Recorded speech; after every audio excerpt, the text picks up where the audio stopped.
saw me standing alone,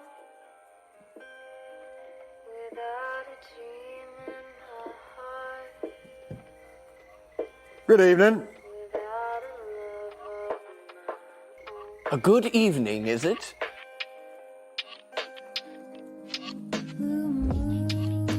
You fellows would call the end of the world a good evening.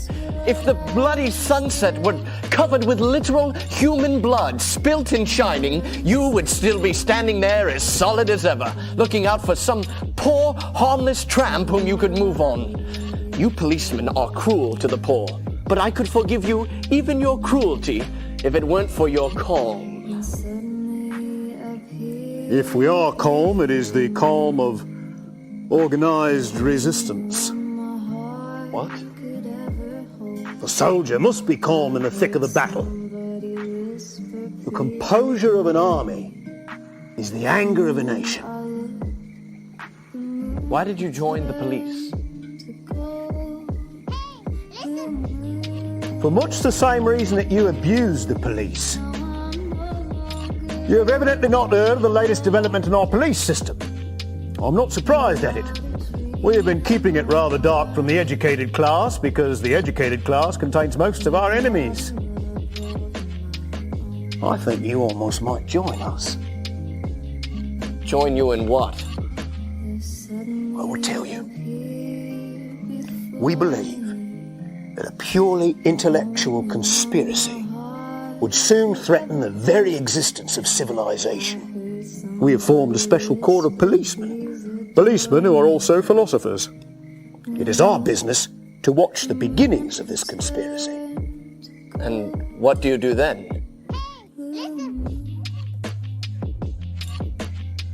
The work of the philosophical policeman is at once bolder and more subtle than that of the ordinary detective. The ordinary detective goes to pothouses to arrest thieves. We go to artistic tea parties to detect pessimists.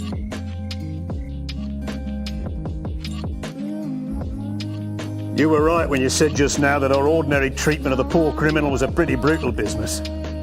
But this new movement of ours is a very different affair. We deny the snobbish assumption that the ignorant are the dangerous criminals. We remember the Roman emperors. We remember the great poisoning princes of the Renaissance.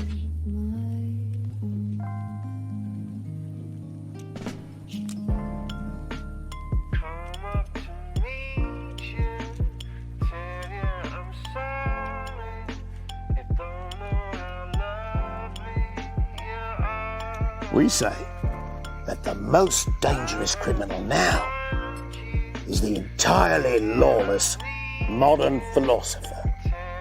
Compared to him, burglars and bigamists are essentially moral men. My heart goes out to them. They accept the essential ideal of man, they merely seek it wrongly.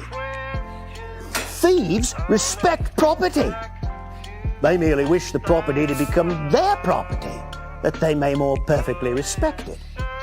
But philosophers dislike property as property.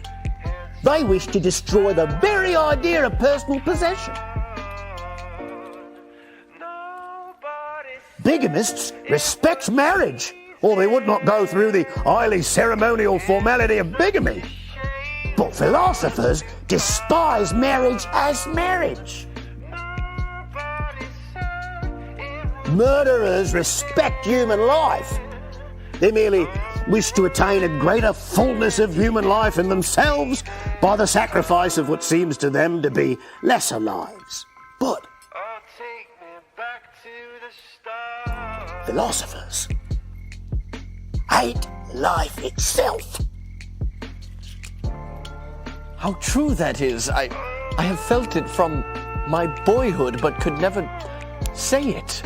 The evil philosopher is not trying to alter things, but to annihilate them. Yes, the modern world has retained all those parts of police work that are really ignominious and oppressive, the harrying of the poor, the spying upon the unfortunate. It has given up its more dignified work. Oh, the moderns say we must not punish heretics. My only doubt is whether we have the right to punish anybody else. But still, I do not quite understand. What is this anarchy? Is a vast philosophic movement consisting of an outer ring and an inner ring. The outer ring, the main mass of their supporters, are men who feel that rules and formalities have destroyed human happiness. They believe that all of the evil results of human crime are the results of the system that has called it crime. These I call the innocent section. These people talk about a paradise and a future. Mankind freed from the bondage of vice and the bondage of virtue. And so on. And the men of the inner circle also speak to applauding crowds of the happiness of the future and of mankind freed at last. But in their mouths, these happy phrases have a horrible meaning. They are under no illusions. They are too intellectual to think that man upon this earth can ever be quite free of original sin and the struggle. And they mean death. When they say that mankind shall be freed at last, they mean that mankind shall commit suicide. When they talk of a paradise without right or wrong, they mean the grave. They have but two objects: to destroy first humanity and then themselves. That is why they throw bombs instead of firing pistols. The innocent outer circle are disappointed that the bomb has not killed the king. But the inner circle is happy because it has killed somebody. How can I join you?